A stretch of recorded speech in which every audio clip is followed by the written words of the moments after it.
Hello guys, आप सभी का स्वागत है मेरे इस यूट्यूब चैनल पे जिसका नाम है मिस्टर मैक क्लासेस। और जैसा कि आप सभी को पता है, आपके एग्ज़ाम आ रहे हैं और मैं जो है कुछ थ्योरिकल पार्ट आपके सामने शेयर कर रहा हूँ। तो ये कुछ थ्योरिटिकल में आपका चैप्टर नंबर 2 है और ये आपकी इग्नू की बुक का ही है, ये पीडीएफ जो कि बहुत अच्छा है। इसका एक्सप्लेनेशन भी बहुत अच्छा है और आपको पता भी होना चाहिए कि अगर आप इसमें से पढ़ेंगे तो कहीं ना कहीं आपके मार्क्स अच्छे आ सकते हैं। तो मेरा काम यही है कि आपको जो है इसे अच्छे से आपको एक्सप्लेन करना, और जो जो इम्पोर्टेंट क्वेश्चन है मैं उसे उस टाइम ही आपको बता दूंगा कि ये इम्पोर्टेंट क्वेश्चन है और इसे आपने सही से करना है, तो आपके लिए बेनिफिट होगा। तो चलिए स्टार्ट करते हैं चैप्टर नंबर यानी यूनिट 2 जिसका नाम है अकाउंटिंग प्रोसेस एंड रूल्स। जैसा कि मैंने आपको ऑब्जेक्टिव बताया था कि हम अकाउंटिंग क्यों करते हैं, ये मेरी जो चैप्टर नंबर 1 है, यूनिट 1 है, उसमें मैंने ये कराया है। अगर आपने वो वीडियो नहीं देखी है तो प्लीज़ आप उसे प्लेलिस्ट में जाके आप देख सकते हैं, वहाँ पे मेंशन है। तो आपको बेनिफिट मिलेगा वहाँ पे जब आप उसे पढ़ लें। अगर अच्छे से आप इस चीज़ को पढ़ लेंगे तो कहीं ना कहीं फिर आप सेकंड चैप्टर को अच्छे से समझ पाएंगे। ठीक है, तो ये ऑलरेडी मैंने वहाँ डिस्कस कर रखा है। अकाउंटिंग प्रोसेस भी मैंने डिस्कस कर रखा है कि जब हम अकाउंटिंग प्रोसेस में सबसे पहला काम हमें रिकॉर्डिंग करना होता है ट्रांजैक्शंस का। उसके बाद जब हम रिकॉर्ड कर लेते हैं तो फिर हम उसे क्लासीफाई करते हैं, फिर हम उन्हें समराइजिंग करते हैं, देन इंटरप्रेटिंग करते हैं। ठीक है, तो इसके बारे में प्रॉपरली मैंने बता रखा है आपको पहले वीडियो में, वो आप वहाँ पे जाके देख सकते हैं। व्हाट इज़ अकाउंट, अगर आपसे पहला ही सबसे अब वही है कि अगर आप ग्रेजुएशन कर रहे हैं और ये बातें 11th की होती है कि अकाउंट्स क्या होता है, तो ये बातें 11th में ही सिखाई जाती है। लेकिन ये ग्रेजुएशन में डालने का मतलब ये है कि कुछ बच्चे में भी भूल गए हो कि अकाउंट्स का मतलब क्या होता है। तो उनके लिए बहुत ही सिंपल सा लैंग्वेज कह सकते हैं कि अकाउंट्स जो है ना, an account is a vertically divided into two halves या resemble shape of the English alphabet T. Accounts कह सकते हैं कि एक टी शेप का एक प्रॉपरली होता है जिसमें आपके left hand side debit and right hand side पे आपका क्रेडिट लिखा होता है। ठीक है, जो हम सारे ट्रांजैक्शंस को रिकॉर्ड करते हैं कि कौन सी चीज़ें डेबिट साइड में आनी चाहिए और कौन सी चीज़ें क्रेडिट साइड में आनी चाहिए। ठीक है, तो अकाउंट्स का मतलब समझ में आ गया। ये एक तरह से इंग्लिश अल्फ़ाबेट टी की शेप में होता है जिसमें हमेशा लेफ्ट हैंड साइड में आपका डेबिट और राइट हैंड साइड पे आपका क्रेडिट होता है। क्लासिफिकेशन ऑफ अकाउंट्स की बात करें तो हम अकाउंट्स को जो है कितने भागों में बांट सकते हैं। तो अगर मैं बात करूं कि आपका दो रूल चलते हैं, एक ट्रेडिशनल रूल चलता है और एक आपका जो होता है मॉडर्न रूल्स के अकॉर्डिंग या मॉडर्न अप्रोच के अकॉर्डिंग काम करता है। तो अगर मैं बात करूँ ट्रेडिशनल के अकॉर्डिंग तो उसमें 3 अकाउंट होते हैं। एक का नाम है पर्सनल अकाउंट, एक का नाम है रियल अकाउंट और एक का नाम वो है नॉमिनल अकाउंट। यानी अगर मैं आपको प्रॉपरली अगर समझाऊं तो ट्रेडिशनल अप्रोच में 3 अकाउंट होते हैं, personal, real and nominal. And modern approach के अकॉर्डिंग आपके 5 अकाउंट होते हैं, asset, capital, liability, revenue and expense.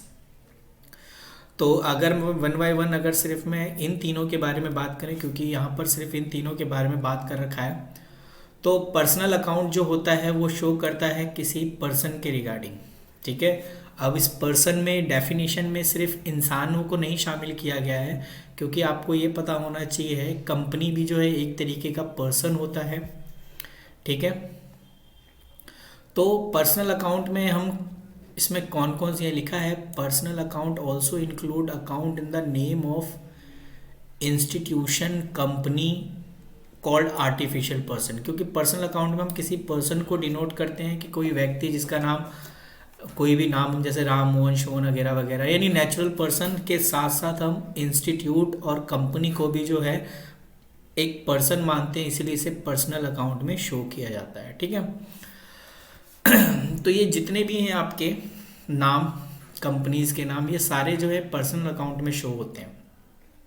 तो आपको ये चीज़ें समझ में आ गई है कि ये चीज़ें आपको 11th में ही बताई जाती थी, लेकिन फिर भी मैंने आपको इसको यहाँ पर डिस्क्राइब कर रखा है तो ऑब्वियसली आपको हेल्पफुल होगा। दूसरे अकाउंट का नाम है रियल अकाउंट, जैसा कि मैंने यहाँ ऊपर आपको बताया था। तो अकाउंट रिलेटेड टू प्रॉपर्टी और asset are no the real account, यानी वो अकाउंट जिसमें हम सिर्फ एसेट और प्रॉपर्टी से रिलेटेड चीज़ों को ही हम शो करते हैं, उसको हम रियल अकाउंट कहते हैं। सिंपल सी भाषा में बोलूँ कि रियल अकाउंट में सिर्फ एसेट्स को ही शो किया जाता है, उसके अलावा और किसी चीज़ को शो नहीं किया जाता है, ये कहने का मतलब है। तो एग्जाम्पल में भी इसमें लिख रखा है प्रॉपर, जो कि हम फर्नीचर खरीद रहे हैं या मशीन खरीद रहे हैं, बिल्डिंग खरीद रहे हैं, ये सारे के सारे रियल अकाउंट में आता है। ठीक है। कैश अकाउंट का जो आपका receipt and payment in calls, cash जो है वो भी ओबियसली रियल अकाउंट में है, क्योंकि कैश भी एक एसेट होता है, इसीलिए इसे जो है रियल अकाउंट में शो किया जाता है। तीसरा जो था नॉमिनल अकाउंट। अब ये नॉमिनल अकाउंट किस में शो किया जाता है? नॉमिनल अकाउंट का जो रिलेशन होता है वो expense, loss, income and gain. Expense, loss, income and gain, ये सारी चीज़ें जो है नॉमिनल अकाउंट में शो की जाती है। जितने भी खर्चे, चाहे वो डायरेक्ट खर्चे यानी जो ऑफिस में हुए, फैक्ट्री वगैरह में हुए, डायरेक्ट इनडायरेक्ट कोई भी खर्चे जो हैं वो सारे नॉमिनल अकाउंट में आएंगे। जो भी आपका लॉस हुआ है वो भी आपका नॉमिनल अकाउंट में आएगा, चाहे गुड्स को बेचने में आपका लॉस हुआ हो या कोई फिक्स एसेट को सेल करने में आपको लॉस हुआ हो। और जो इनकम आपने गेन की है वो सारी के सारे नॉमिनल अकाउंट में, यानी इसमें एक्सपेंस और रेवेन्यू दोनों को शामिल किया जाता है। ये नॉमिनल अकाउंट का एक तरीके से पार्ट होता है। ठीक है। तो मैंने तीनों अकाउंट्स के बारे में बताया कि आपका personal, real and nominal account में कौन कौन सी चीज़ें आती है। ओके। तो जैसा कि यहाँ पर प्रॉपरली शो हो रखा है, ये अच्छा डायग्राम है। मैंने क्या कहा था आपसे कि ये जो बुक है, अगर आप इसे अच्छे से पढ़ेंगे, बहुत अच्छी हेल्पफुल बुक है आपके इग्नू की। तो यहाँ पर बड़े अच्छे से डायग्राम में शो हो रखा है कि अकाउंट्स को हमने दो भागों में बांटा है, एक पर्सनल अकाउंट है और एक इम्पर्सनल अकाउंट है। जिसमें आपका पर्सनल अकाउंट में तो देखो किसी का नाम, जैसे Krishna, Gopal, loan from, rental, salary, outstanding, insurance, prepaid, यानी जब हम किसी पे उधार रखते हैं वो आउटस्टैंडिंग होता है, यानी ड्यू बट नॉट पेड, उसको हम आउटस्टैंडिंग कहते हैं। और प्रीपेड का मतलब है जब हम किसी को एडवांस में पे करते हैं।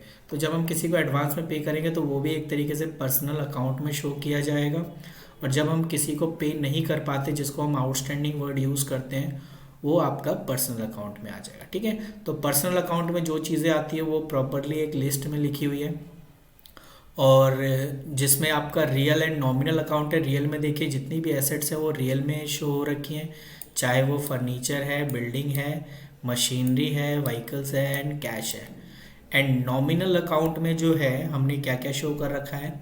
सैलरी, वेजेस, इंटरेस्ट, ये सारे एक्सपेंस है, रेंट एंड कमीशन, ये सारी खर्चे हैं। तो इसीलिए इसे नॉमिनल अकाउंट में शो किया गया। अब कहोगे कि हाँ इनकम नहीं है, तो भाई इन्होंने एग्जाम्पल में इनकम नहीं लिखा है, तो अब ये जाने। लेकिन हाँ एक्सपेंस तो होता है, साथ साथ रेवेन्यू या इनकम को भी जो है हम नॉमिनल अकाउंट में ही दिखाते हैं। ठीक है।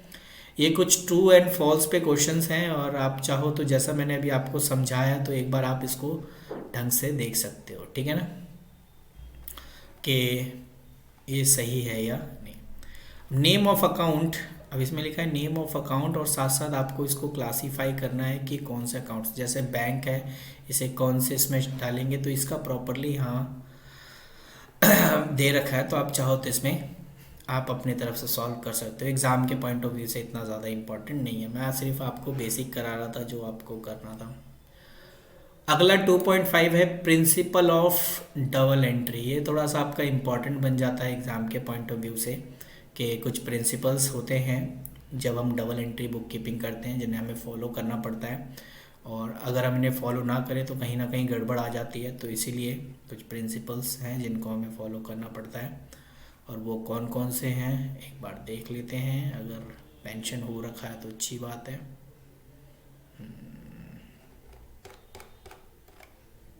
उन्होंने शायद थ्योरिकली पार्ट में इन्हें डाल रखा हो बीच में।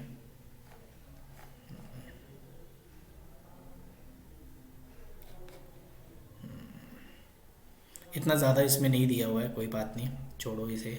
फिर अब इतना इसमें मेंशन ही नहीं है तो इसका मतलब कोई बनता ही नहीं।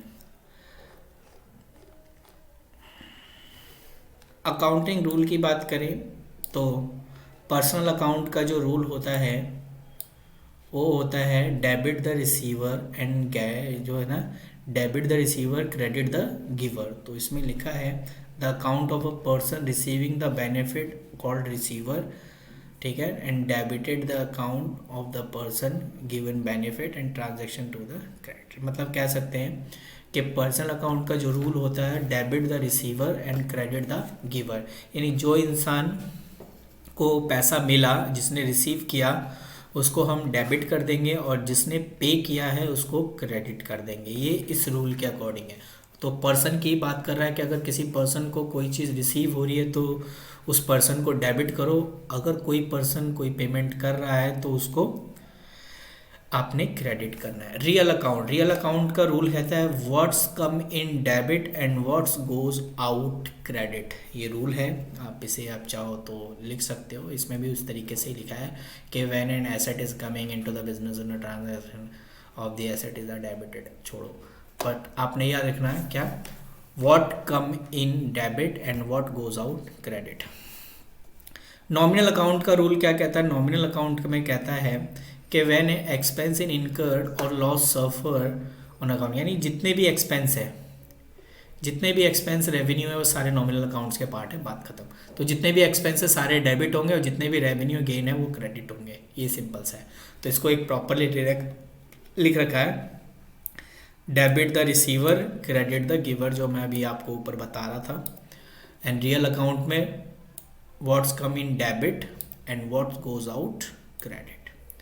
And last, all expense and losses are debit and all income and gains are credit। तो ये कुछ पॉइंट्स थे जो रूल्स थे। खैर इतना ज़्यादा मैं आपको सिर्फ थ्योरिकल पार्ट करा रहा हूँ तो इसीलिए इतना ज़्यादा आपने गौर नहीं करना। तो ये आपका चैप्टर नंबर 2 फिनिश है, और चैप्टर 2 फिनिश है तो नेक्स्ट चैप्टर आपका है अकाउंटिंग प्रिंसिपल्स। तो चलिए अकाउंटिंग प्रिंसिपल भी इसी में देख लेते हैं, एक बार इकट्ठे ही कर लेते हैं। मैंने अभी अकाउंटिंग प्रिंसिपल्स के बारे में मैंने आपको बताया था, तो ये भी एग्ज़ाम के पॉइंट ऑफ व्यू से है। तो प्रिंसिपल्स हैं तो एक बार क्यों ना हम देख लेते हैं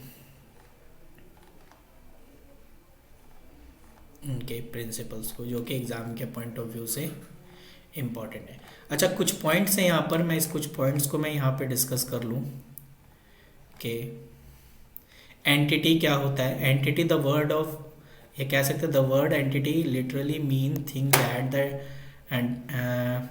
डेफिनेट इंडिविजुअल एग्जिस्टेंस, यानी बिजनेस एंटिटी, यानी किसी का एक तरीके से कह सकते हैं एक स्पेसिफिक आइडेंटिफाई हो।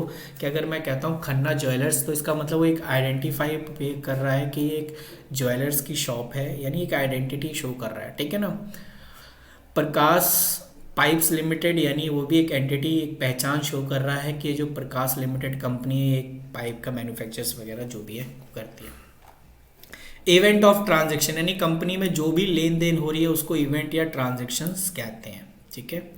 गुड्स, हम जानते हैं गुड्स का जो मतलब होता है एक तरीके से कि हमारा जो बिजनेस होता है वो किस चीज़ में डील करता है। तो अगर मेरा बिजनेस जिस चीज़ में डील करेगा उसको मैं गुड्स कहूँगा। अगर मैं मेरे कपड़े की शॉप है तो इसका मतलब मैं कपड़े में डील कर रहा हूँ सबसे, तो इसका मतलब मेरे लिए जो कपड़ा है वो गुड्स है। अगर मेरा कार का शोरूम है, मैं कार बेच रहा हूँ, तो मेरे लिए जो डीलिंग का है वो कार है, तो इसलिए गुड्स मेरे लिए कार है। डेटर वो इंसान होता है जिसे मैं उधार सेल करता हूँ। याद रखना, क्रेडिट सेल कर रहे हैं, जिसको मैं क्रेडिट सेल करता हूँ तो वो मेरा डेटर होता है। अगर मैंने मिस्टर बी को सेल किया है क्रेडिट पे तो मिस्टर बी मेरे लिए डेटर है, क्योंकि मुझे उससे पैसे लेने हैं। क्रेडिटर वो इंसान होता है जो मुझे लेगा, यानी कंपनी को उधार देगा। मिस्टर सी ने मुझे 1 लाख का लोन दिया तो जो मिस्टर सी है मेरे लिए क्रेडिटर है, क्योंकि मुझे उसको पे करना है फ्यूचर में। ओके, एंट्री तो जानते हैं हम, इतना कोई बच्चे तो है नहीं, एसेट्स के बारे में भी पता है, लायबिलिटीज़ वगैरह। चलो अपने मेन मुद्दे पे आते हैं, जिस चीज़ के लिए प्रॉपर हम इसमें, ये है आपका अकाउंटिंग प्रिंसिपल्स का टॉपिक जो हम इसमें कर रहे हैं। तो ये हमारे पास कुछ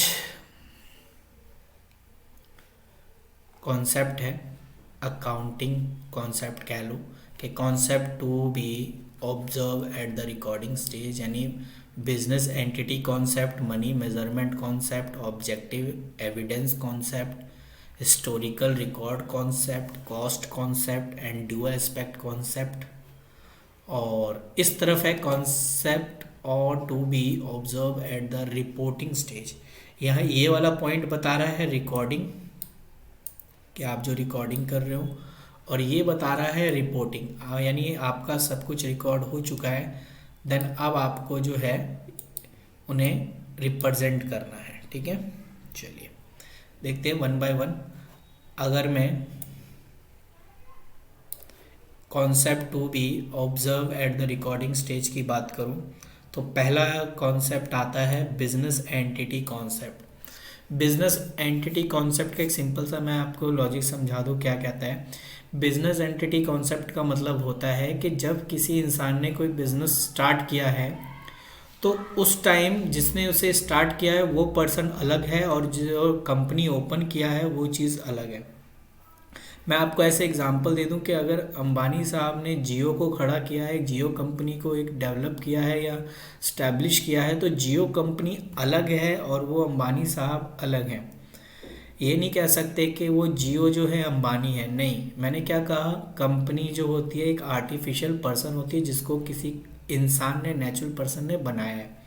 तो अगर मैं कोई कंपनी बनाता हूँ या स्टैब्लिश करता हूँ तो कहीं ना कहीं वो कंपनी अलग चीज़ हो गई और मैं अलग हूँ।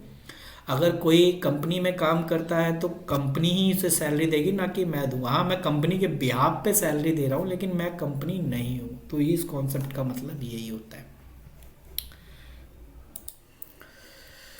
तो आपको ये बिजनेस एंटिटी कॉन्सेप्ट आपको समझ में आ गया होगा। नेक्स्ट जो है हमारा प्रिंसिपल, देखते हैं क्या है, मनी मेजरमेंट कॉन्सेप्ट। इसका मतलब है कि आप जो भी ट्रांजैक्शंस आप करते हो वो प्रॉपरली एक तरीके से मनी में उसको जो है कैलकुलेट किया जा सके। हम वही सारे ट्रांजैक्शंस यानी वही इकोनॉमिकली इवेंट को हम ट्रांजैक्शन मानते हैं जो मनी में हम मेज़र कर सकते हैं। हम किसी के मेहनत को, किसी के पैशन को, या कौन कितना ऑनेस्ट है, इसको हम मेज़र नहीं कर सकते मनी के टर्म में। तो इसीलिए कह रहा है कि अकाउंटिंग सिर्फ उन्हीं चीज़ों को, यानी एक क्वांटिटी को रिप्रेजेंट करता, ना कि क्वालिटी को, कि इंसान के अंदर क्या क्वालिटी है उसको नहीं दिखाता। ये सिर्फ क्वांटिटी रिकॉर्ड करता है। तो इस चीज़ में ये है कि हम वो सारे जो है चीज़ें रिकॉर्ड करते हैं जो जिसको हम मनी में मेज़र कर सकते हैं, जिसको हम मनी में कैलकुलेट कर सकते हैं। ओके, चलिए इसके अंदर आप पढ़ लेंगे, आप तो थोड़ा समझ में आ जाएगा। उसके बाद ये कुछ पॉइंट्स भी दिए हुए एग्जाम्पल में, ठीक है ना। ये प्रॉपर कुछ है कि purchase a typewriter for 6000 for office use. तो ऑब्वियसली ये इवेंट है और इसको मनी मेजरमेंट में कैलकुलेट कर सकते हैं। तो यस,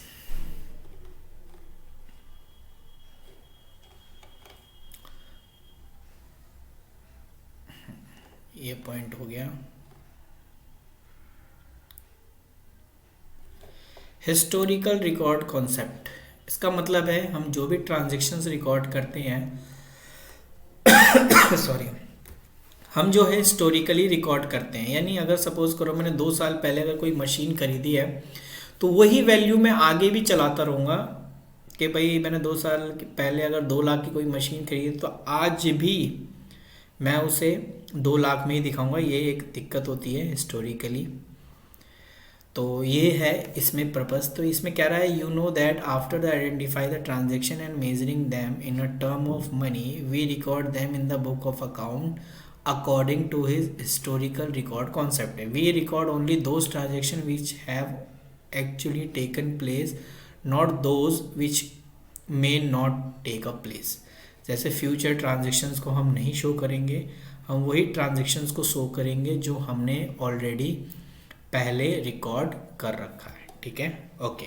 फ्यूचर में हम जो खरीदेंगे हमें तो भाई वो तो बात की बात है, फ्यूचर की बात है कि खरीदेंगे। अभी तक हमने उसको परचेज नहीं किया, तो हम ऑब्वियसली कहीं ना कहीं हिस्टोरिकली रिकॉर्ड पे हम फोकस करते हैं कि अगर आपने रेंट पे कर दिया है तो मैं रिकॉर्ड करूँगा। अगर आप रेंट दोगे फ्यूचर में तो भाई उसको अभी रिकॉर्ड नहीं करेंगे। ये चीज़ है। हाँ, तो शायद मैंने यहाँ पर एक कर दिया था कि हिस्टोरिकल रिकॉर्ड में शायद मैंने इसमें बता दिया था कि हम यहाँ पे कॉस्ट पे दिखाते नहीं। एक्चुअली यहाँ पर ये था कि हिस्टोरिकल रिकॉर्ड कॉन्सेप्ट का मतलब था कि हम उन्हीं रिकॉर्ड को, ट्रांजेक्शन्स को शो करते हैं जो ऑलरेडी हो चुका है, जो ट्रांजेक्शन हो चुका है, जो इवेंट हो चुका है, इसलिए उसे हिस्टोरिकली बोलते हैं। ठीक है, तो जो ट्रांजैक्शन हो चुका है उसी को रिकॉर्ड करते हैं, जो फ्यूचर में होगा उसको नहीं रिकॉर्ड करते। ये इस कॉन्सेप्ट का था। तो सॉरी फॉर वहाँ पे मिस्टेक हो गया था। तो अब आप करेक्ट कर ले, एक बार पढ़ेंगे तो करेक्शन हो जाएगा। ठीक है, तो मैंने भी यहाँ पे करेक्ट कर लिया है ताकि आपको कोई दिक्कत ना हो समझने में। तीसरा कॉन्सेप्ट है कॉस्ट कॉन्सेप्ट। अगला कॉन्सेप्ट है कॉस्ट। जो मैंने पीछे की जो बातें बोली थी वो मैं यहाँ पर इस चीज़ को रिप्रेजेंट करता हूँ कि business activities in sense the exchange of money, the price paid, agree to be paid, या case of a credit transaction at the time of purchase is called the cost. यानी जिस समय आप चाहे कैश में खरीद रहे हो या आप उधार खरीद रहे हो, उस टाइम का जो ट्रांजेक्शन या उस टाइम का जो खर्चा, उसको हम कॉस्ट कहते हैं। And according to the concept all asset are record in the book at their original purchase price. जितने का आपने स्टार्टिंग में खरीदा था, मैंने अभी वही बात कर रहा था कि अगर आपने 2 साल पहले अगर कोई चीज़ खरीदी है, एक्चुअली वही ओरिजिनल कॉस्ट और वही चलता हुआ आएगा। इसमें एक एग्जांपल है, for if the business buy a machine 80,000, it would be record in the books of 80,000 in case it market value increase 1 lakh या decrease 50,000। Market value up down हो जाए हमें कोई फर्क नहीं पड़ता, हम तो उसी में दिखाएंगे जितने में हमने खरीदा है। ये कॉस्ट कॉन्सेप्ट का मतलब था। तो आपको ये चीज़ें समझ में आ गई कि कॉस्ट कॉन्सेप्ट होता है क्या, ताकि आपको प्रॉब्लम ना आए। ओके, डन है। अगला कोई कॉन्सेप्ट, हाँ, dual aspect concept. Dual aspect concept का मतलब है कि हम जो भी ट्रांजेक्शन्स करते हैं, ऑब्वियसली कहीं ना कहीं इसके 2 इफेक्ट पड़ते हैं, एक डेबिट में और एक क्रेडिट में। कि अगर मैं कोई भी खरीदूँ, जैसे अगर मैं कहता हूँ मैंने बिजनेस स्टार्ट किया विद कैश, तो इसका मतलब है मेरा कैश भी इंक्रीज़ हुआ बिजनेस में और एक तरीके से मैंने कैपिटल भी जनरेट किया। तो कैपिटल जनरेट हुआ है तो कैपिटल क्रेडिट साइड में पोस्ट हो जाएगा, यानी इसका इफेक्ट क्रेडिट में पड़ेगा, और कैश भी मेरा जनरेट हुआ इसलिए ये डेबिट पे इफेक्ट है। तो इसको हम बोलते हैं ड्यूअल इफेक्ट, कि हम जो भी ट्रांजैक्शन कर ले उसका 2 इफेक्ट होता है। तो उस 2 इफेक्ट को ही हम यहाँ पर शो कर रहे हैं कि इसके जो 2 इफेक्ट है, प्रॉपरली 2 इफेक्ट। फर्स्ट आपने जो डेबिट पे इफेक्ट पड़ेगा और उसी का ही ट्रांजेक्शन क्रेडिट पे इफेक्ट पड़ेगा। ठीक है, तो डुअल कॉन्सेप्ट एस्पेक्ट का मतलब ही होता है कि कोई भी ट्रांजैक्शन ले लो उसके 2 इफेक्ट होते हैं। उसका एग्जांपल यहाँ पे शो रखा है, आप चाहो इसे सही से देख सकते हो।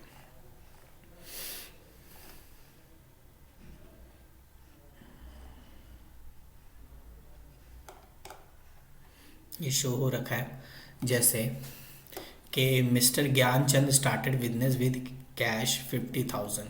तो देखो, एक तो कैपिटल और एसेट, ये दोनों इफेक्ट हुआ है। कैपिटल उसने जनरेट किया इसलिए कैपिटल ओबियसली आया है, और एसेट है जो कैश आपका हुआ है। तो इसका मतलब है कैपिटल में भी इफेक्ट हुआ और कैश में भी इफेक्ट हुआ। ऐसे ही अगर वो गुड्स खरीदता है तो इसका क्या इफेक्ट हो रखा है, ये शो हो रखा है। तो मैंने आपको ऐसे एग्जांपल ही बता दिया, आप चाहो तो ऐसे लिख सकते हो।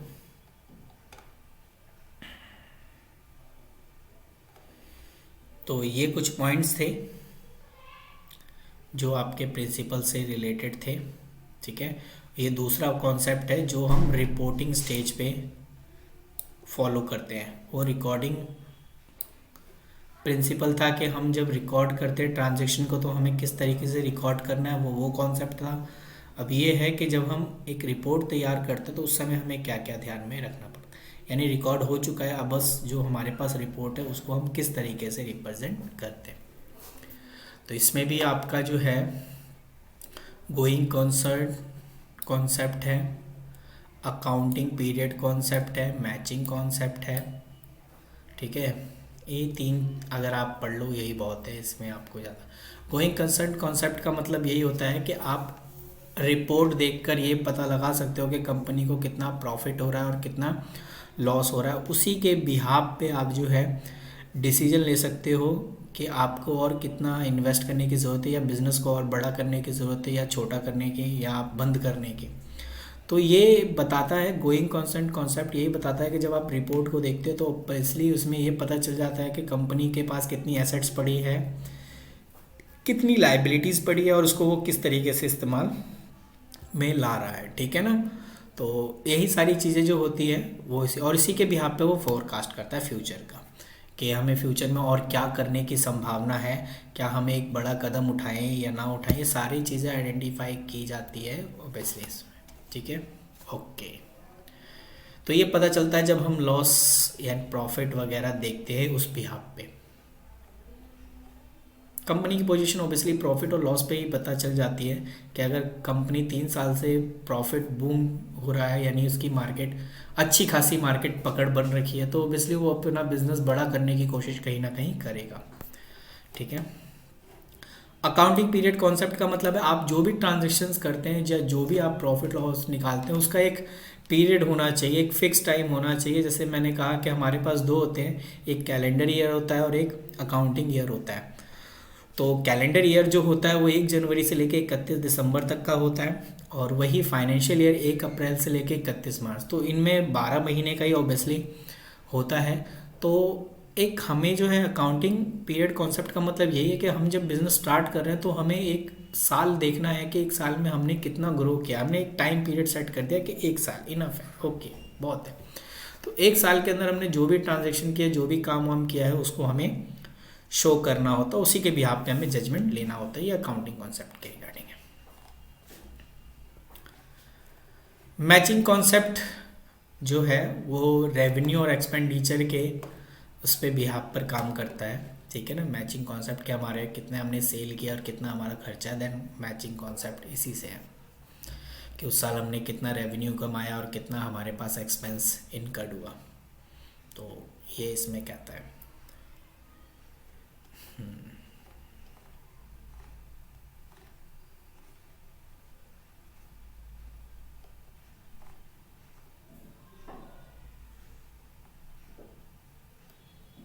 ये कुछ इतना खास नहीं है, लेकिन फिर भी आप एक बार इसे रीड कर लो, आपको पता चल जाएगा।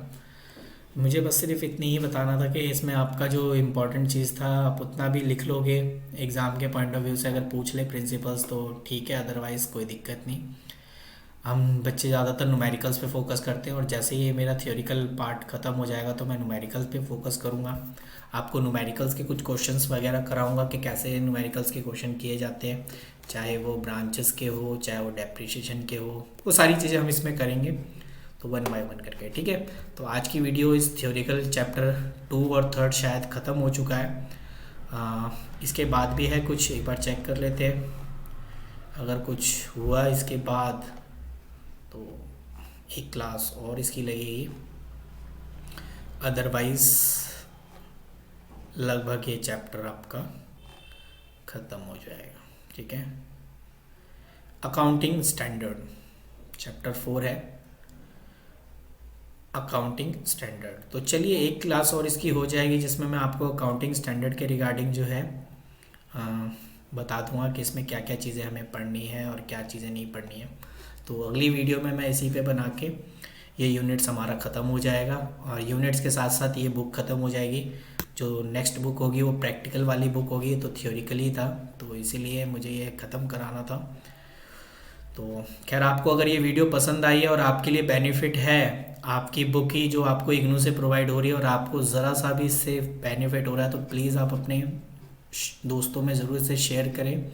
और अगर आप नए हैं तो सब्सक्राइब करना तो बनता है दोस्त, ताकि आपको और नोटिफिकेशन मिल सके, और बाकी की वीडियोस मैं आपको देता रहूँगा। तब तक के लिए एंजॉय करिए और आप पढ़ते रहिए। धन्यवाद। Thank you.